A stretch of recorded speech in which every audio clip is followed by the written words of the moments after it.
నేను 14 ఏళ్ల వయసు వచ్చింది, ఎలాంటి స్నేహితులను ఎంచుకోవాలి, ఎలాంటి వాళ్ళతో నేను ఉండాలి, ఎలాంటి జీవితాన్ని ఎంచుకోవాలి అని అడిగాడు. తండ్రి చెప్పాడు, నీకు ఒక చిన్న ఎగ్జాంపుల్ ఇస్తాను, ఒక యాక్టివిటీ ఇస్తాను, ఆ పని చేస్తే నీకే అర్థమవుతుంది అన్నాడు. ఏంది నాయన అదని అడిగాడు. అడగానే తండ్రి ఒక మెరిసే రాయి, అదేం డైమండ్ కాదు, మెరిసే రాయిని ఒకటి ఇచ్చి ఇది తీసుకుపోయి మన ఎల్బీ నగర్ బయట ఉన్న కూరగాయల మార్కెట్ రైతు బజార్ దగ్గర పోయి పట్టుకుని ఉంచో, ఎవరితోనూ మాట్లాడకు, ఎవరైనా వచ్చి ఇది అమ్ముతావా అని అడిగితే తల ఊపు, ఎంత అంటారు, 2000 చూపించు బిడ్డ అన్నాడు. వీడు సంతోషంగా రాయి తీసుకుపోయి రైతు బజార్ బయట నుంచున్నాడు. కాసేపటికి ఒక అంకుల్ వచ్చిండు, బాబు ఇది అమ్ముతావా అన్నాడు. బాబు ఇది అమ్ముతావా అన్నాడు. తల ఊపాడు. ఎంత అన్నాడు. 2000 చూపించాడు. ఓ 200 రూపాయల, నేను ఇస్తాను అని చెప్పి అన్నాడు. వీడు ఆగమని నాన్నకు ఫోన్ చేశాడు. నాన్న 200 అంటున్నాడు, అమ్మమంటావా అని చెప్పి అన్నాడు. ఉండరా, నీది అవ్వలేదు, ఇప్పుడు అదే రాయి తీసుకెళ్ళి దిల్సుఖ్ నగర్లో ఉన్న మన రత్నదీప్ సూపర్ మార్కెట్ బయట నుంచో ఇదే ఎక్సర్సైజ్ చేయన్నాడు. తను అక్కడికి వెళ్ళి దిల్సుఖ్ నగర్ బయట ఉన్న రత్నదీప్ సూపర్ మార్కెట్ దగ్గర నుంచున్నాడు. కాసేపటికి అంకుల్ వచ్చాడు. బాబు ఇది అమ్ముతావా అన్నాడు. తలూపాడు. ఎంత అన్నాడు. మళ్ళీ 2000 చూపించాడు. ఓ 2000 రూపాయల, నేను ఇస్తా బిడ్డ అన్నాడు. ఉండమని చెప్పి నాన్నకు ఫోన్ చేశాడు. నాయన 200 కాదే 2000 అంటున్నాడు, ఇచ్చేయమంటావా అన్నాడు. తండ్రి ఆగరా, ఇదే రాయి తీసుకెళ్ళి దిల్సుఖ్ నగర్లో ఉన్న జాయ్ అలికాస్ లాంటి డైమండ్ షోరూమ్ లోపల పోయి, లోపల బయట కాదు, పట్టుకుని నుంచో, మళ్ళీ రిపీట్ చేయన్నాడు. వీడు ఆ షోరూమ్ లోపల పోయి నుంచున్నాడు. కాసేపటికి కారులో ఒక అంకుల్ వచ్చాడు. బాబు ఇది అమ్ముతావా అన్నాడు. తల ఊపాడు. ఎంత అన్నాడు. మళ్ళీ 2000 చూపించాడు. ఓ 2 లక్షల రూపాయల, ఇస్తా బిడ్డ అన్నాడు. వీడు ఆశ్చర్యపోయాడు. పరిగెత్తుకుంటూ తండ్రి దగ్గరికి వెళ్ళి, నాన్న అదే నేను, అదే రాయి, ఒకడు 200 ఇస్తా అన్నాడు, ఒకళ్ళు 2000 ఇస్తా అన్నారు, ఒకళ్ళు ఎందుకు 2 లక్షలు ఇస్తా అన్నారు అని అడిగాడు. అప్పుడు ఆ తండ్రి చెప్పాడు, అదేరా నిన్ను ప్లేసింగ్ యువర్ సెల్ఫ్ అంటే మంచి పార్టీలో మంచి వ్యక్తుల మధ్య పాజిటివ్ థింకింగ్తో గెలిచే స్థానంలో నువ్వు ఉంటే నీ విలువ 2 లక్షలు అవుతుంది, మీడియాకర్ పీపుల్తో ఉంటే నీ విలువ 2000 అవుతుంది, నువ్వు నెగిటివ్గా ఉంటే నీ విలువ 200 ఉంటుందని. 2 లక్షల రూపాయల విలువైన కార్యకర్తలున్న సుధీర్ గారు అదృష్టవంతులు, గొప్ప నాయకులు. ఎందుకంటే మీరందరే ఆయన బలం. ఒక అక్షరం మామూలుగా ఒక అక్షరంలో ఉంటుంది, అదే అక్షరం ఇంకో అక్షరంతో కలిస్తే అది పదం అవుతుంది, ఒక పదం మరికొన్ని పదాలతో కలిస్తే అది కావ్యం అవుతుంది. అటువంటి కావ్యం సుధీర్ రెడ్డి గారు, అటువంటి అక్షరం మీరందరూ కలిస్తేనే తెలంగాణ అవుతుంది, మీరందరూ కలిస్తేనే బీఆర్ఎస్ అవుతుంది. నాకు ఇచ్చిన టాపిక్ ఏంటంటే పబ్లిక్ స్పీకింగ్. ఎందుకు మనం స్టేజ్ ఎక్కి కానీ నలుగురి మధ్య పబ్లిక్ స్పీకింగ్ అంటే నాలాగా ఉపన్యాసాలు ఇవ్వటం కాదు. పబ్లిక్ స్పీకింగ్ అంటే మనం పోయి ప్రజెంటేషన్ చేయటం కాదు. 2 కంటే ఎక్కువ మంది ఉన్నప్పుడు ఆ 2తో 3తో మనం మాట్లాడే మాట వాళ్ళకి అర్థమయ్యే విధంగా చెప్పడమే పబ్లిక్ స్పీకింగ్. మనం మాట్లాడటం కాదు, అవతల వాడికి అర్థమయ్యేలా చెప్పడమే పబ్లిక్ స్పీకింగ్. మీ అందరికి ఒక ఎగ్జాంపుల్ చెప్తా. మనందరం బొమ్మరిల్లు సినిమా చూసామా లేదా? గట్టిగా అనాలి. నేను హాయ్ అంటే మీరు హలో అనండి, నేను హలో అంటే మీరు హాయ్ అనండి. అప్పుడు మీరు వింటున్నట్టు తెలుస్తుంది. సినిమా చూడడానికి రాలే, ఇక్కడ నేర్చుకోవడానికి వచ్చాం. Hello hi, hello hi. మీరంతా బొమ్మరిల్లు సినిమా చూశారు కదా. సినిమా చివరిలో సిద్ధార్థ గారు వాళ్ళ నాన్న క్యారెక్టర్ వేసిన ప్రకాష్ రాజ్ తోటి మనసిప్పి మాట్లాడతాడు. నాన్న అంతా నువ్వే చేసావు నాన్న, నేను ఏ షర్ట్ వేసుకోవాలో నువ్వే చెప్పినావు నాన్న, నేను క్యారమ్ బోర్డు ఆడుతుంటే ఏ కాయిన్ కొట్టాలో నువ్వే చెప్పావు, నేను రోడ్డు దాటుతుంటే నా చేయి పట్టుకు దాటించావు, నువ్వు ఇంకా నా చేయి నీ చేతిలో ఉంది నాన్న అన్నాడు. Extraordinary scene. దాంతో వాళ్ళకి అవార్డులు వచ్చాయి, దిల్ రాజు అన్నకి పైసలు వచ్చాయి. అంతేగా అనే వాళ్ళందరికీ ఇంట్లో అంతేగా ప్రాప్తి వస్తుంది. నేను చెప్పేది ఏంటంటే ఇదే సీను సినిమా ఎండింగ్లో కాకుండా సినిమా స్టార్టింగ్లో పెట్టుంటే అసలు సినిమా కథ అవసరం ఉందా? Hello hi. కాబట్టి మాట్లాడాలి, 10 మందితో మాట్లాడాలి, ఇష్టమైతే మాట్లాడాలి, ఇష్టం లేకపోతే మాట్లాడాలి, నచ్చితే మాట్లాడాలి, నచ్చకపోతే మాట్లాడాలి, అన్యాయం జరిగితే మాట్లాడాలి, న్యాయం ఏంటో చెప్పడానికి మాట్లాడాలి. మాట్లాడటం మన జన్మ హక్కు. Yes or no? ఎవడైతే అన్యాయానికి అగేన్స్ట్ గా స్వరం విప్పుతాడో వాడే కార్యకర్త, వాడే మన పార్టీకి ఆస్తి. నాకెందుకులే అని కూర్చుంటే అంతా ఇట్లాగే అయిపోతూ ఉంటుంది. మరి మీరందరూ కూడా రేపొద్దున కార్యకర్తలై 10 మందికి మంచి చెప్పాలి. ఒక సైనికుడు ఉంటాడు, ఎక్స్ట్రీమ్ ఓనర్షిప్ అంటారు దాన్ని. ఒక సైనికుడు ఉంటాడు, ఆ సైనికుడు నువ్వు పోరా యుద్ధం చేయంటారు. సార్ ముందుకు పోవాలన్నా, లెఫ్ట్కి రావాలన్నా, రైట్కి రావాలన్నా, ఆకలి అవుతుంది సార్, వెనక్కి పోవాలన్నా అనడు. ముందుకెళ్ళి చస్తాడు, లేకపోతే చంపుతాడు. Yes or no? Yes or no? మనం కూడా సైనికులమే. మన బూత్ మన రాజ్యం. Yes or no? మీరే కదా బూత్కి ఇంపార్టెంట్. Yes or no? కాబట్టి ఆ బూత్లో జరిగిన అన్యాయాలకి, అక్రమాలకి ఆ చుట్టూ ఉన్న 1000 నుంచి 1200 మంది కార్యకర్తలకి టీఆర్ఎస్ బీఆర్ఎస్ పార్టీల ముఖ చిత్రం మీరు. వారికి కేసీఆర్ గారితో పరిచయం ఉండదు, కేటీఆర్ గారితో పరిచయం ఉండదు, సుధీర్ అన్న దగ్గరికి వెళ్ళే అవకాశం ఉండదు. మీరే వాళ్ళకి నాయకులు. ఇలా నమ్మిన వాళ్ళు గట్టిగా చప్పట్లు కొట్టండి. నాకు వినిపించాలి, సార్కి వినిపించాలి. మరి పబ్లిక్ స్పీకింగ్ అంటే ఏంటి? వేదిక నెక్కిన పెద్దలందరికీ, ఈరోజు వచ్చిన సర్పంచర్లకి, వాళ్ళ ఆమెకి, వాళ్ళ పక్కింటి ఆయనకి, వీళ్ళకి, వాళ్ళకంటే ఎవడైనా వింటాడా? విన్నాడు కదా. ఇంట్రెస్టింగ్గా చెప్పాలి. మనుషుల్లో 2 రకాలు ఉంటారు. ఒకళ్ళు తోస్తే ముందుకెళ్తారు. మీరేం చేయొద్దు, యాదగిరిగుట్ట పోయి నరసింహస్వామి గుళ్ళో నుంచోండి, వెనకోడు తోస్తూ ఉంటాడు, మీరు ముందుకు పోతారు. మీ ప్రేమేమో ఏమైనా అవసరం ఉందా? మనం ఏమైనా చెయ్యాలన్నా? ఏమొద్దు, ఇట్లా నుంచో అన్న 20 ఏళ్ళకెళ్ళి పార్టీలో ఉందా, ముందుకు పోతూనే ఉంటాం. అది కాదు నాయకత్వం అంటే. తోసుకుని ముందుకెళ్ళాలి. 9,99,999 మంది చప్పట్లు కొడుతూ ఉంటే విరాట్ కోహ్లీ సెంచరీలు కొడుతూ ఉంటాడు. సెంచరీలు మనం కొట్టాలి, చప్పట్లు ప్రపంచం కొట్టాలి. Yes or no? Yes or no? మీరు కూడా ఎదగాలి. మీరు కూడా ఎదగాలి. నాయకుడు ఎంత గొప్పవాడో సైనికుడు కూడా అంతే గొప్పవాడు. సైనికుడే నాయకుడు అవుతాడు. మనకి తేడా లేదు. అన్యాయం, అక్రమం, మనకు జరుగుతున్న ఏ అన్యాయాన్నైనా ప్రతిఘటించాలంటే, మీ స్వరం ఎత్తాలంటే మీకు పబ్లిక్ స్పీకింగ్ తెలియాలి. ఒక అటల్ బిహారీ వాజ్పేయి గారు కేవలం ఆయన పబ్లిక్ స్పీకింగ్ వల్ల ఆయన పొలిటికల్ లీడర్షిప్ అయింది. ఒక ఎన్టీ రామారావు గారు, ఒక చిన్న ఎగ్జాంపుల్ చెప్తా. నాకు పార్టీలతో సంబంధం లేదు, కానీ నాకు బీఆర్ఎస్ పార్టీ అంటే ఇష్టము. గతంలో కూడా చెప్పా. ఎందుకంటే బానిసలై అట్టడుగై అన్యాయం జరుగుతున్న మన తెలంగాణకి వెలుగు తెచ్చిన పార్టీ, విలువ తెచ్చిన పార్టీ, నిలబెట్టిన పార్టీ, ఊపిరి పోసిన పార్టీ మన బీఆర్ఎస్. జై తెలంగాణ. మనకంటూ ఒక స్థిరత్వాన్ని, గుర్తింపుని తెచ్చాం. మరి ఇలాంటి ప్రాంతాల్లో మనం ఎదగకపోతే, తెలివితేటలు లేక కాదు, మీరందరికీ తెలివి ఉంది. ఆ తెలివితేటలు వాడుకోవడం తెలియాలి. ఎలా తెలుస్తుంది మనకు? మాటల ద్వారా చెప్పాలి కదా. ఒక అటల్ బిహారీ వాజ్పేయి, ఎన్టీ రామారావు గారు సినిమా హీరో. ఆయన పాలిటిక్స్లోకి వచ్చాడు 1982లో. రాగానే ప్రతి ఊరికి చైతన్య రథం తీసుకుని పోయాడు. ప్రతి చోట 10,000 మంది 20,000 మంది ఒక్కొక్క ఊళ్ళో వెయిట్ చేసేవాడు. ఎక్కడ పడితే అక్కడ ఆపేసేవాడు.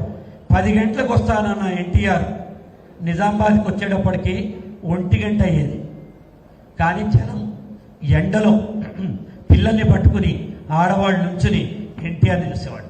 ఎక్కి నా అన్నలారా, నా తమ్ముళ్ళారా, ఆడపడుచులారా అని ఉద్వేగపూర్వకంగా మాట్లాడితే చప్పట్లు కొట్టి ఆనందంతో వెళ్ళేవాడు. Yes or no? ఇదే ప్రాంతంలో మరొక నటుడు, పేరు చెప్పట్ల, ఆయన కూడా మనకి ఇష్టమైన నటుడు, నాకు కూడా ఇష్టమైన నటుడు. ఆయన కూడా రాజకీయాలకు వచ్చారు. ఆయన ఇదే నిజామాబాద్కి పొద్దున 10ంటికి వస్తా అని చెప్పి 1 గంటకు వచ్చేవాడు. వచ్చి జనమందరూ వెయిట్ చేసేవారు ఆయన్ని కూడా చూడడానికి. మీరు ఈనాడు పేపర్ చదవద్దు, ఎన్టీ రామారావు కోటు వేయద్దు అని చెప్పి కూర్చునేవాడు. జనం నిరుత్సాహంతో వెళ్ళిపోయేవాడు. మొత్తం రోజంతా మ్యాచ్ చూసి ఇండియా ఓడిపోతే మనకు బాధ ఉంటుందా ఉంటుందా? అలా మన కోసం ఎదురు చూసిన వాళ్ళు మన మాటలు బాగా మాట్లాడితే, మన మనసులో ఉన్న మాట అవతలానికి అర్థమవుతుంది.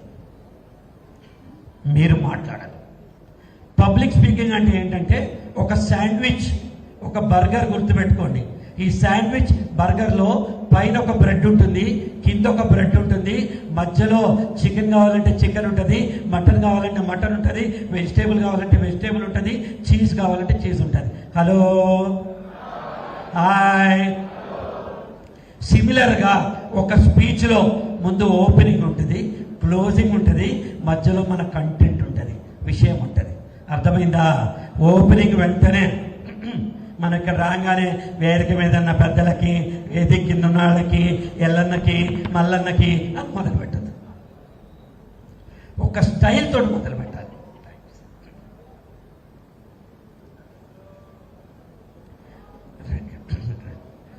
శ్రీపాదం గారు అద్భుతమైన వ్యక్తి, అద్భుతమైన వక్త.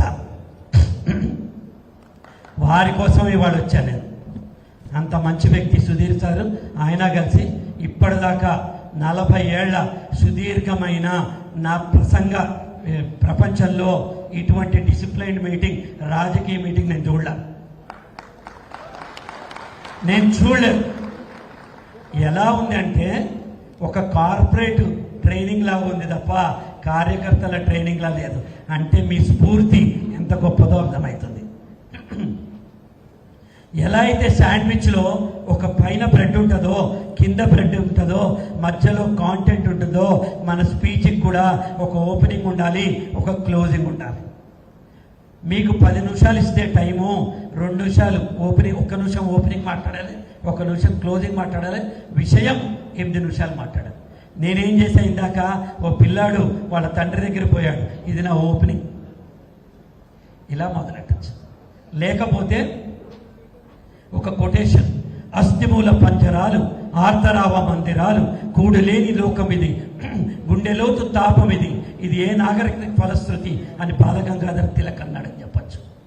లేకుంటే ఒక జోక్ చెప్పచ్చు, లేకుంటే ఒక పాట చెప్పచ్చు.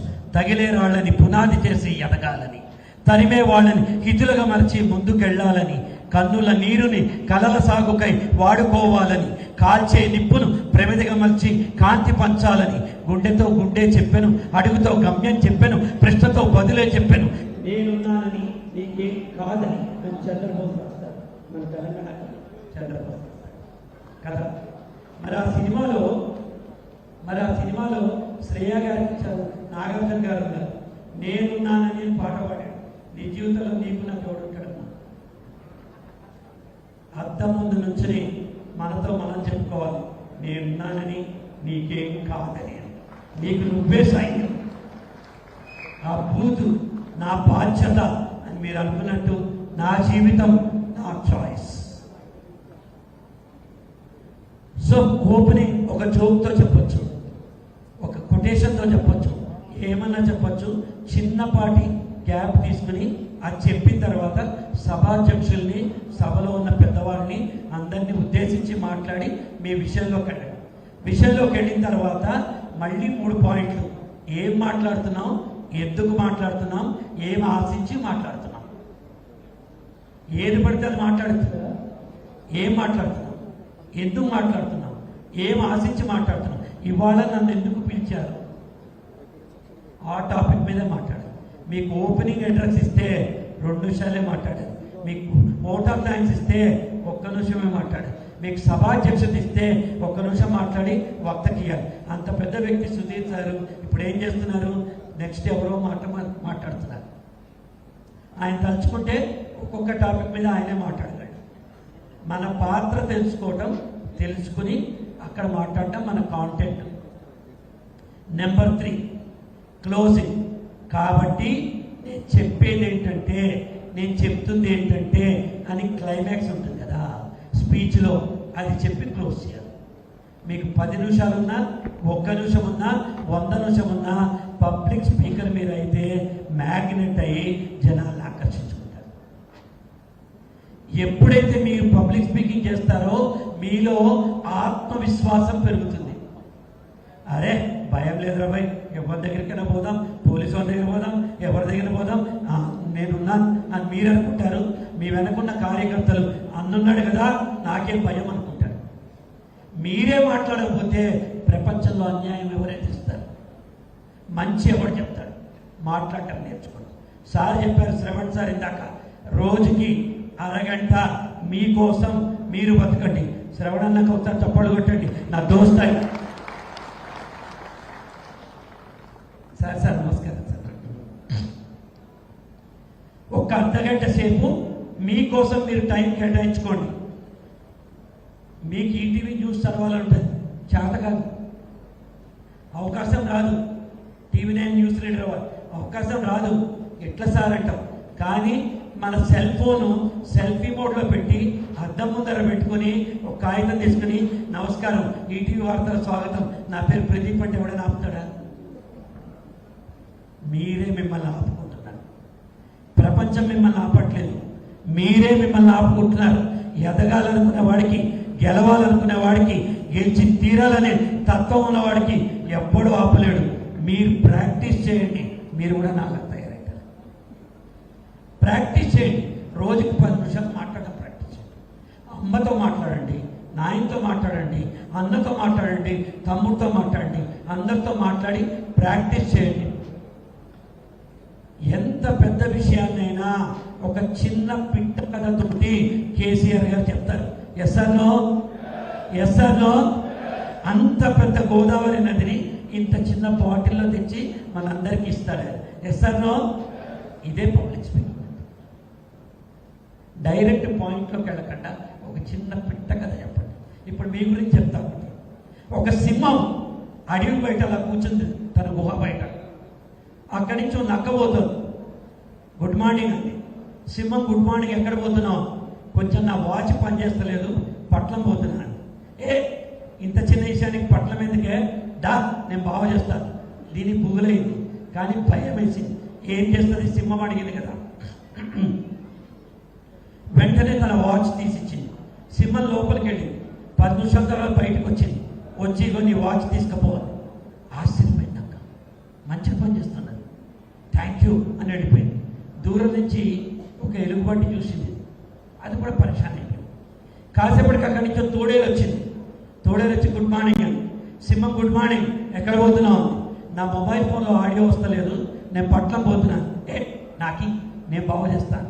నువ్వెట్లా చేస్తావే అని తోడేలు అడిగి, నీకెందుకు నాకి అని తీసుకుని లోపల పోయి 10 నిమిషాల తర్వాత వచ్చి ఇగో నీ మొబైల్ ఫోన్ పనిచేస్తుందని ఇచ్చింది. ఈ తోడేలు ఆశ్చర్యపోయింది. వెంటనే తీసుకుని చూస్తే పనిచేస్తుంది. థ్యాంక్ యూ వెరీ మచ్ అని అక్కడి నుంచి వెళ్ళిపోయింది.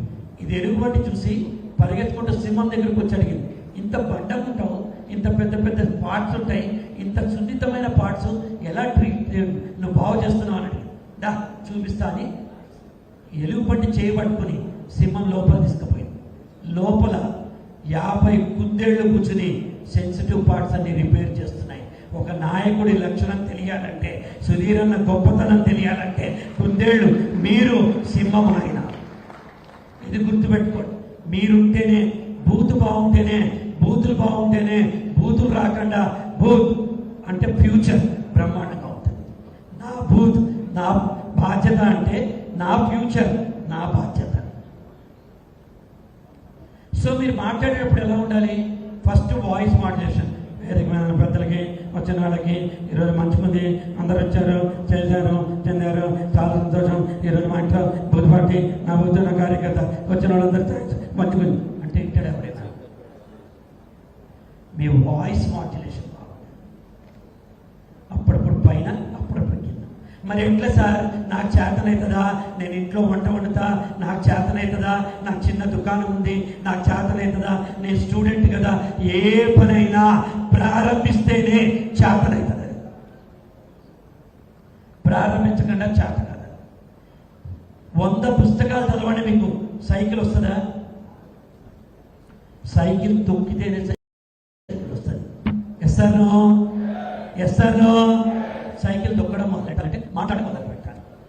సో ఫస్ట్ థింగ్ ఏంటి? మీ వాయిస్ మాడ్యులేషన్. సెకండ్ థింగ్ ఏంటి? Eye contact. ఇక్కడే చూస్తూ ఇక్కడ తిరిగి ఇక్కడ వాళ్ళతోనే మాట్లాడుతుంటే ఇక్కడ వాళ్ళు ఏమవుతారు? నాకు శత్రువులు అవుతారు. కాబట్టి నేను ఏం చేస్తున్నా, అక్కడున్న శ్రీపతి సార్ దగ్గరించి ఇక్కడున్న దాకా అందరినీ నా కళ్ళతోటి ఐ కాంటాక్ట్ చేసి ప్రతి ఒక్కరి దగ్గరికి వెళ్ళి కళ్ళలో చూస్తూ నేను మాట్లాడుతున్నా. మనకున్న ప్రేక్షకులు మన శత్రువులు కాదు, మనకున్న దోస్తులు. చూసి మాట్లాడి సంతోషిస్తారు. Yes or no? మీ ఐ కాంటాక్ట్ బాగుండాలి. Third, gestures. మీకు జెస్చర్స్ అంటే ఆంగికాభినయం. మాట్లాడేటప్పుడు మనం ఇట్లా అంటాం, అట్లా అంటాం, ఇట్లా అంటాం, ఇట్లా అంటాం అంటాం. మనుషులు కదా, ఇవి డిస్ట్రాక్షన్గా ఉండకూడదు. నేను ఇప్పుడు చెప్తా, జేబులోంచి ఒక కర్చీఫ్ తీస్తా, మాట్లాడితే ఇక్కడ తుడుస్తా, జేబులో పెడుతూ ఉంటా. ఈరోజు చాలా మంచి రోజు, ఈరోజు అద్భుతమైన రోజు, ఈరోజు చాలా సుదినం. ఇంకా మీరు నేనేం చెప్తున్నాను వినరు. జేబులోంచి దస్తి ఎప్పుడు తీస్తాడు, ముఖం ఎప్పుడు తుడుస్తాడు, జేబులో ఎట్లా పెడతాడు. తీ తీ దస్తి తీ, తుడు తుడు, ముఖం తుడు, తీ తీ, జేబులో పెట్టు. ఇవే నడుస్తాయి, ఇంకేం నడు. ఎస్తన్నో మనం చేసే అభినయం, మనం మాట్లాడడానికి సిద్ధం అవ్వాలి. కాబట్టి నేను చెప్పేదంటే ఈ రోజు నుంచి మీరందరూ చేయండి. ఇట్లా లూజ్ ఉండదు. అర్థమవుతుందా? ఒక పెద్ద ప్రోగ్రాం సాయంత్రం చేస్తున్నాము గచ్చిబౌలి ఇండోర్ స్టేడియంలో. 10 రోజుల నుంచి దానివల్ల గొంతు పోతుంది ఏమనుకోద్దు. So your voice modulation, your eye contact సెకండ్ది. థర్డ్ది ఏంటి? మీ జెస్చర్స్ వెజ్. తర్వాత మీ పోస్చర్, నుంచునేటప్పుడు అడ్డదిడ్డంగా లూజ్గా నుంచోకండి.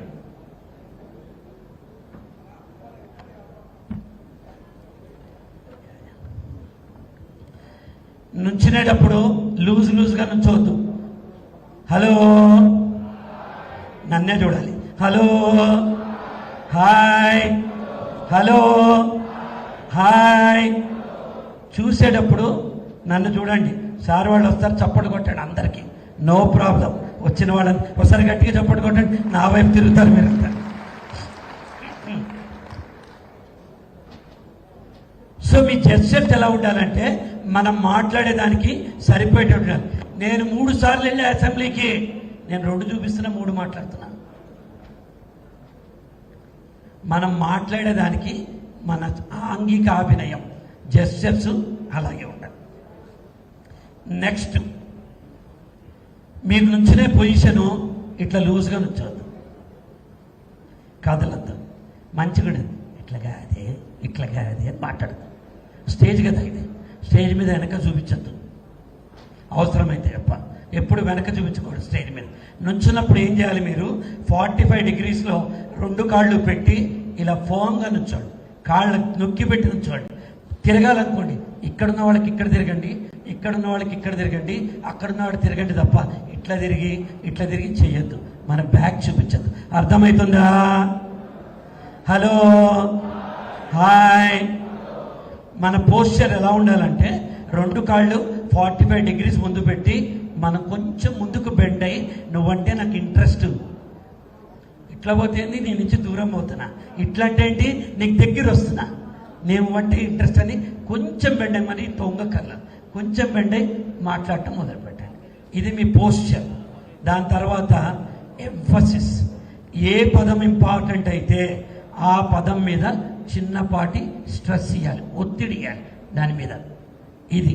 దాని తర్వాత నెక్స్ట్ ఏంటంటే మీ పాజ్. కంటిన్యూస్ మాట్లాడద్దు. చిన్న మధ్యలో సెంటెన్స్ అయిపోయిన తర్వాత చిన్న గ్యాపులు ఇవ్వాలి. కాబట్టి నేను చెప్పేది ఏంటంటే వాళ్ళకి అర్థం అవ్వాలి కదా టైం. కాబట్టి నేను చెప్పేది అంటే ఇది నువ్వు వచ్చేసే, నువ్వు చేసుకోవా అంటే డబ్బాలో రాళ్ళేసి కొట్టినట్టు ఉంటుంది. అర్థం కాదు, మీరు మాట్లాడాలి. సో మీ వాయిస్ మాడ్యులేషను, మీ ఎంఫసిస్, మీ ఐ కాంటాక్టు, మీ జెస్చర్సు, మీ పోస్చరు, మీ తర్వాత మీ what you call it as మీ పీపుల్ టు ద పీపుల్, మిమ్మల్ని అందరినీ చూసి మాట్లాడటం, ఐ కాంటాక్టు, ఇవంతా కూడా మంచిగా ఉండాలి. ఒక స్పీకర్ అయితే అందరికంటే ఎక్కువ మీకు లాభము. హలో, స్పీకర్ అయితే ఎవరికి లాభం? మీకోసం, మీ బాగుండాలి, మీరు జీవితంలో ఎదగాలని ఇలాంటి కార్యక్రమాలు చేస్తున్నారు. ఇట్లాంటి ట్రైనింగ్ ప్రోగ్రాం చేపట్టిన సుధీర్ అన్న గారికి, శ్రీపాద్ రామ్ గారికి, నాకు ఎంతో ఇష్టమైన వ్యక్తి శ్రీపాద్ కోసమే వచ్చేవాళ్ళ శ్రీపాద్ రామ్ గారికి, మన కార్యకర్తలకి, మీ అందరికీ జీవితంలో బాగుండి మీరందరూ మంచి వ్యక్తులుగా, మంచి వక్తలుగా, మంచి వ్యక్తి, మంచి వక్త ఎదగాలని మనస్ఫూర్తిగా కోరుకుంటున్నా. Thank you very much. ఒక్కసారి గట్టిగా ప్రదీప్ గారికి గట్టిగా చెప్పండి సార్ ప్లీజ్, గట్టిగా. ఇంతసేపు ఆయన చాలా పెద్ద ప్రోగ్రామ్ ఉంటే కూడా మన కోసం వచ్చినారు. ఒక్కసారి